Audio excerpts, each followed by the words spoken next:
Yeah, alright, I got shit to do, so I'm gonna ramble on incessantly into the microphone so I can talk myself into doing it. First of all, here's my setup. I love it here. I got a whiteboard, that's the best part. I've also got this really dark picture of Tank, man.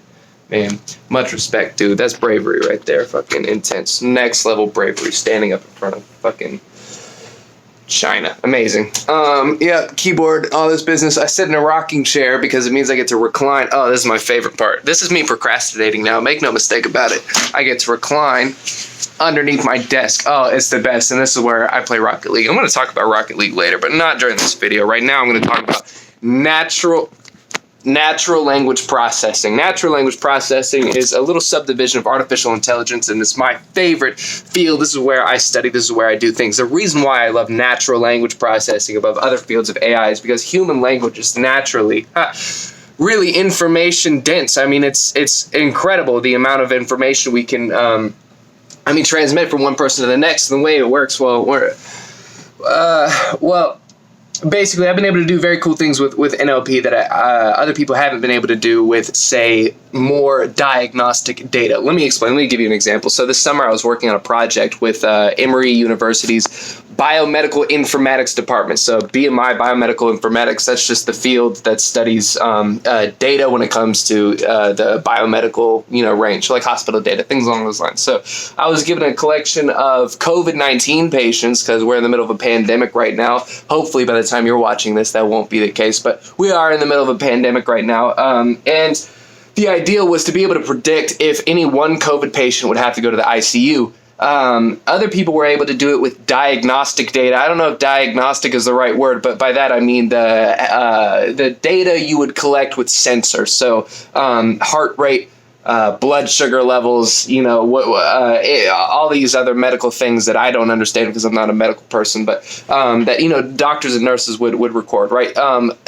They were able to predict if somebody would need to go to the ICU with a 76% accuracy, and they were able to do that within 24 hours of transfer. So that's fantastic, actually, being able to tell, because what that means, you get to direct your attention to the people who need the treatment the most. It allows hospitals, because hospitals are overloaded is a word. They're really busting at the seams right now. So giving them opportunity to focus on the people who need it is hypothetically fantastic for helping them save resources. So I came in and I tried to do the same predictions with natural language. So on top of these diagnostic data, they have free text clinical notes. That's the key word. So a doctor would come in there, write stuff down.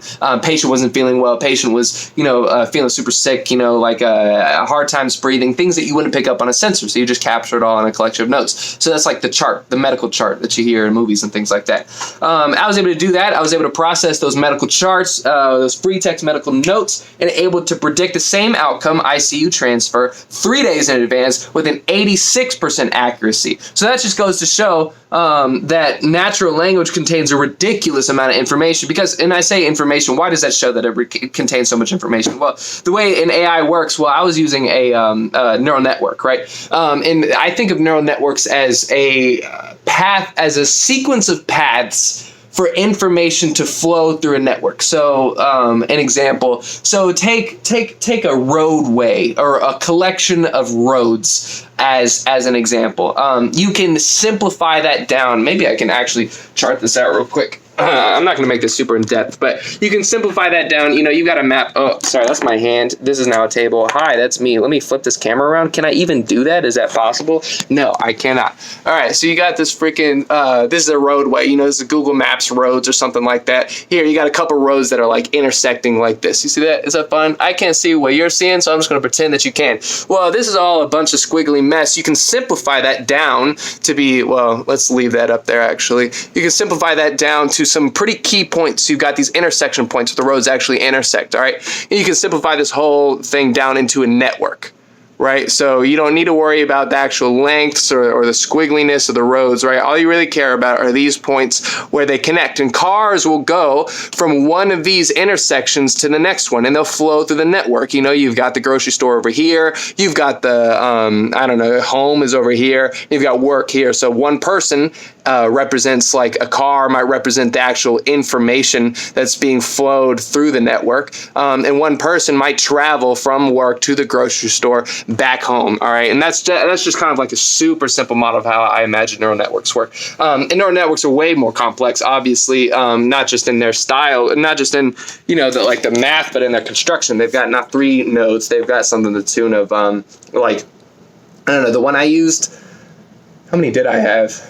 I don't know, like a couple hundred. And the big, super big guys, like the freaking state of the art, that take millions of dollars to train, hundreds of thousands, really, like a pt3. That's a new one. Not going to go into depth about that, but that one has like hundreds and hundreds and hundreds of thousands of actual little connections and nodes. So anyway, what was I saying? Well, how did I get to networks? So, yeah. So if a neural network is a representation of how well information flows through the network, if a neural network, let's roll with that. I'll snip that back together in a later video, because I'm definitely gonna talk more about this later.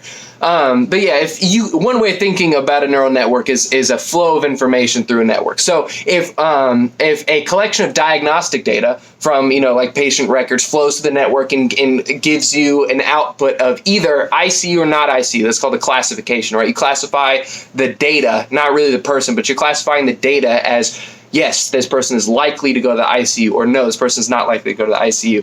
If diagnostic data can do that with 76% accuracy, that means only, what's one way to think about it? 76% of the pathways actually lead to a valid result, right? Versus, maybe this analogy is falling apart. Versus, say, like a natural language model, which 86% of the accuracy leads to a valid result, means that maybe the network represents 86% of the possible information pathways from input to output, from words to ICU classification. Is that a good way of thinking about that? 86% of the possible information pathways. Because if it was 100%, that means that the network could represent every possible pathway that is contained within the input data to the output data. You could route any one variable, you could route it through the network to get to any other variable. So let me show you a network just to, because I don't want to make this super freaking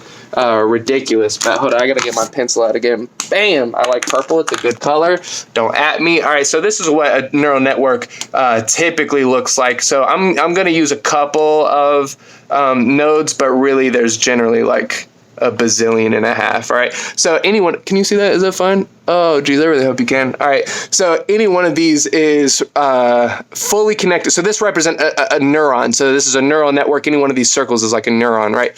Each one of these connections represents, in one sense, in the mathematical sense, it's a weight. So like one of these is actually a number, say like W1. And what this is saying is, well, this neuron cares about W1 as much about this neuron as this one does. Did that make sense? So what this is saying, for any one of these connections, it's saying I care about this previous neuron some amount, and it might care about this neuron more than it cares about this neuron. All right, so I'm really getting ahead of myself. I don't want to make this like a super intense video, so let's just fucking have at it. I'm just trying to talk about this idea about information flow. So this is kind of what it looks like. It looks like a mess because I'm doing it in marker, but the idea is that it's fully connected. Each one of these nodes connects to every single one of the previous nodes, and each one of these nodes connects to every single one of the next nodes, and it's the same system for every single layer all the way through. That's called a densely connected neural network, by the way. There are other configurations, it's fine, but the idea is that, well, let's say let me get this other freaking marker out. So let's say we're representing information flow through the network, right? We're saying, well, here's let's pretend blood pressure is a pretty big variable. So you got blood pressure. The idea is that blood pressure gets activated. All right, this is one variable containing blood pressure. Let's pretend that remember, this is the input. Oh man, I didn't mean to fucking go on this tangent. I'm sorry, but we're here. So blood pressure, we've got like blood sugar, for example. Here we've got other stuff, height, weight, it doesn't matter. Blood pressure, let's pretend blood pressure is an important variable to output, to the ICU. If their blood pressure is high, let's pretend that means, oh shit, they're gonna die. All right, so what that means is if a neural network can accurately represent all of the input data, what that's saying is there are pathways from which blood pressure can travel through one node to the next that will always reach ICU when it needs to.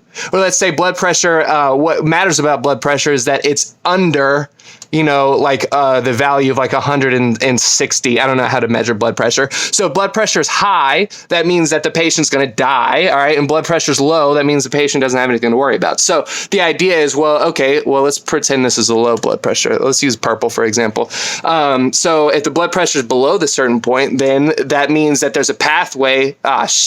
Whatever. Just follow the pencil. I don't have another color. That means that there's a pathway from one node all the way up through some other value, some other node that leads to this not ICU prediction. So hopefully that's just a little, hopefully that makes sense. The idea is a neural network can represent any kind of pathway of data from input to output. And if you can predict anything with 100% accuracy, that means it can accurately route information through the network. It can route 100% of possible information pathways through the network, or valid information pathways that actually had to do with your data. So I'm going to revisit this. I don't know if I was just talking out of my ass for the last 10 minutes. I know that's kind of part of the idea. But anyways, I did this as a 10-minute procrastination stint because I've got homework to do. So I'm going to upload this. Good luck. Have a good time. If you got any questions about artificial intelligence or neural networks whatsoever, feel free to hit me in the comments because I love talking about this shit. As you can see, I just did 11 minutes for no reason about it. Also, you can find me on Twitter, dude. That's a thing. I don't even know my freaking tag. Hold on. Let me pull this up for you. I got you. Just wait a second. I'm on Twitter. It's there. I've got a tag. I got to use it. It's flipflops_. Flip-flops spelled with a PH instead of F's. Take all the F's, get it out of there. Put PH's back where the F's were, and then put an underscore at the end. That's flip-flops. You can see right here. Here you go. Bam. That's my name. All right, that's it. That's it for me. Have a good one. Peace.